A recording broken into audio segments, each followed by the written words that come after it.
My name is Jim Alexander, and this is another addition to my series of videos on upgrades to my OMTech AF2028 80 watt laser.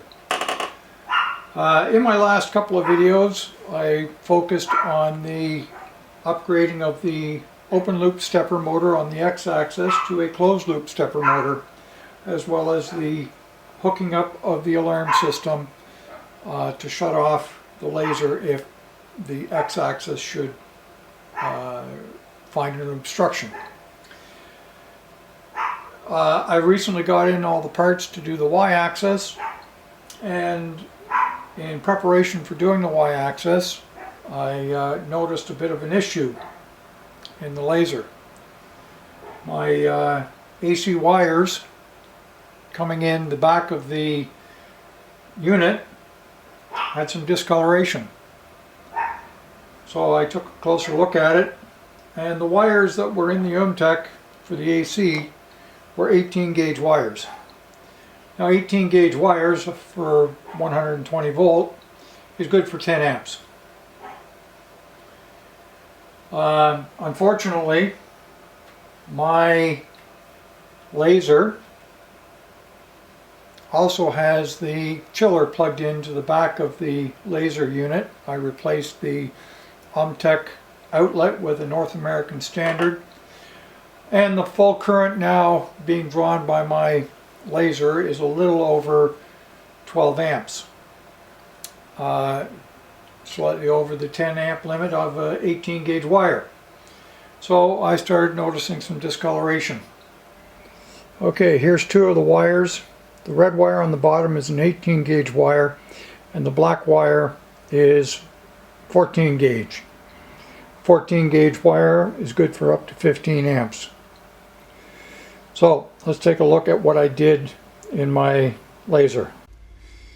Okay, first thing you'll notice here, I've already changed out the wires, and I have put in 14 gauge wire.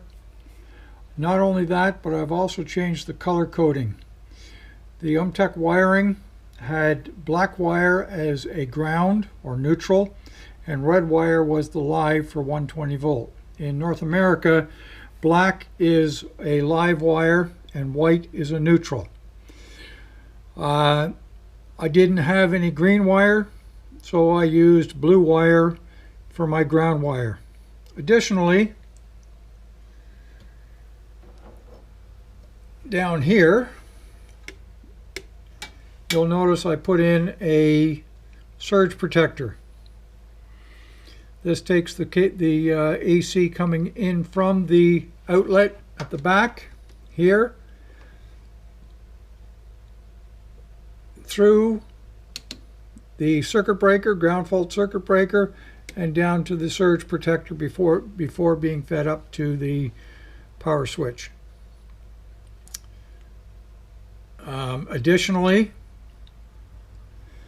you can see the back side of the North American outlet here.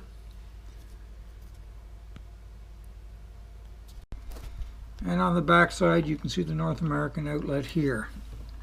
Unplug it. This is my chiller that I have plugged in here. And now with the new wiring, the unit is capable of handling up to 15 amps inside the machine.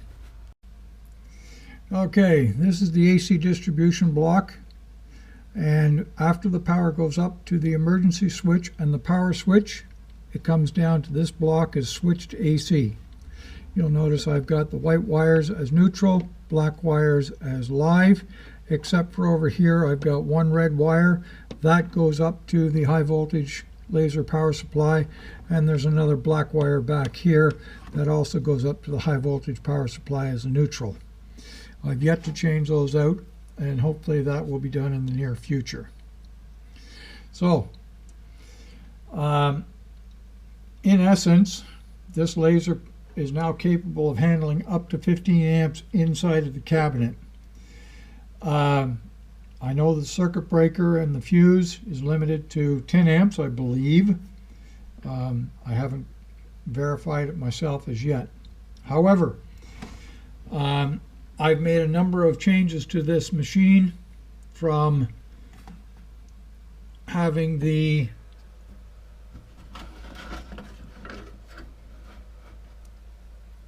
chiller plugged into the outlet on the back, to adding a 36 volt power supply for my stepper motors. In my next video, I will get into the actual installation of the closed loop stepper motor on the Y-axis. Okay, here's the power distribution of my AF2028 as it is now. A couple of points of note. First off, I did not draw in the ground fault circuit breaker, as its limitations or power ratings are way in excess of what this machine needs, and I will be putting in a new one in the near future. Secondly, the wire color code on here is just strictly for the schematic. Red wires are black in the machine, and black wires are white in the machine. Also, you'll notice the surge protector coming off of the main power line. That feeds through to the emergency stop switch. From there, it goes to the control power switch. Control power switch feeds the power up and around and into the terminal board, where it is distributed amongst the rest of the system. You'll notice in this diagram, I've also included the 36 volt power supply, which I've added to my machine for the power for the closed loop stepper motors. I will be getting into that in more detail in the future video. Thank you, and hopefully I'll have another one posted in the near future.